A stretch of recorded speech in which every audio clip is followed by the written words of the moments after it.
জন্মের সময় মানুষ কেন কাঁদে জানেন? কারণ হয়তো তখনই সে বুঝে যায় এই পৃথিবীতে হাসির চেয়ে আফসোসের গল্প বেশি।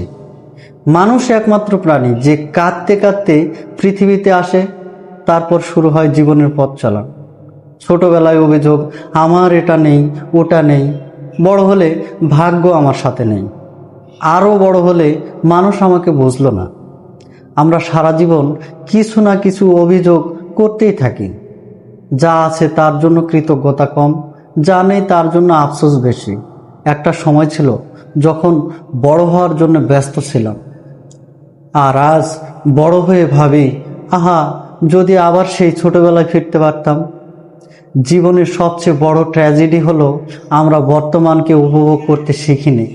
যখন সময় থাকে তখন মূল্য বুঝি না, আর যখন মূল্য বুঝি তখন সময় আর থাকে না।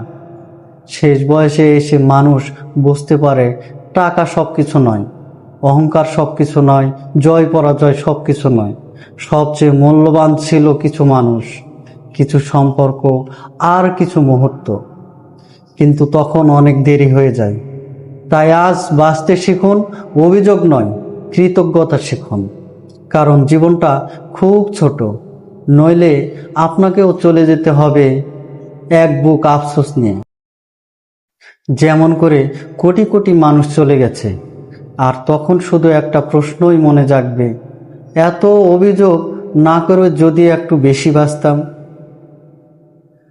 ধন্যবাদ। কথাগুলো যদি ভালো লাগে তাহলে আমার চ্যানেলটি সাবস্ক্রাইব করে আমাকে উৎসাহিত করবেন।